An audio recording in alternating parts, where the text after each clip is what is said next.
You guys, we've got Mars back on its throne at home in the sign of Scorpio, while Lilith is sitting in the same sign, okay?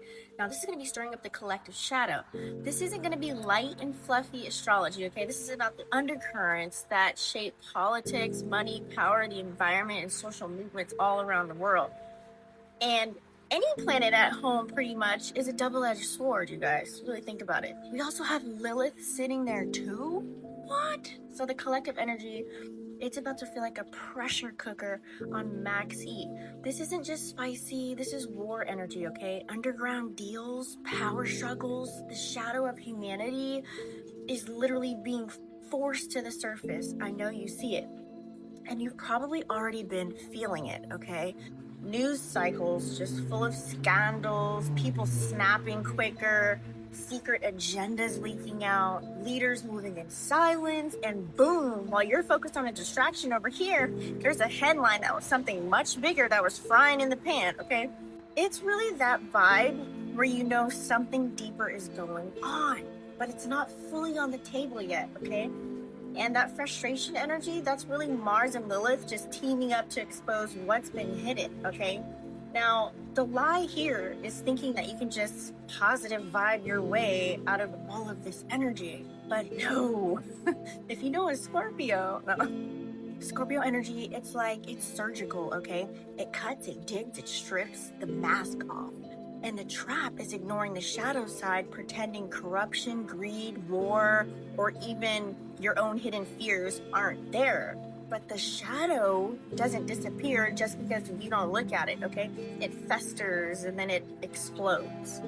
So the shift here is really realizing that this alignment is a global mirror, okay? So politically, we'll probably see secret alliances and betrayals come out even more. Socially, movements rooted in anger, justice, survival, they get louder and louder, okay? Economically, just watch for financial markets and currency wars going on, especially linked to oil, water, and hidden resources, okay? So environmentally, you want to expect something like extreme weather, it's water energy, natural disasters, crises exposing how we mishandled the Earth's resources. Because Mars in Scorpio says the real cost of power is being revealed. And personally, I would just pay attention to where you have Scorpio in your chart, because that's where you're being asked to cut the bullshit, reclaim your power, and face some raw hidden truth, okay? Collectively, you guys, don't buy into every narrative right now that's being pushed at you, which I'm kind of seeing that already. No one's buying the shit now. You guys are debunking everything nowadays.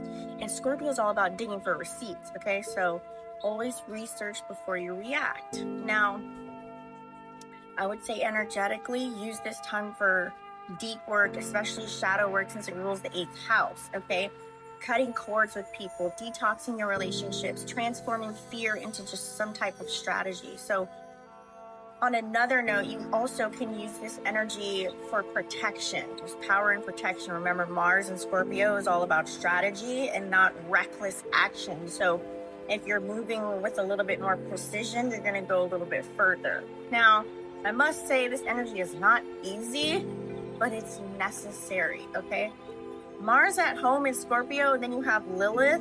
That's like saying the mask is coming off globally, socially, personally, okay? So the question is, are you brave enough to look at what's underneath the shit you've been hiding?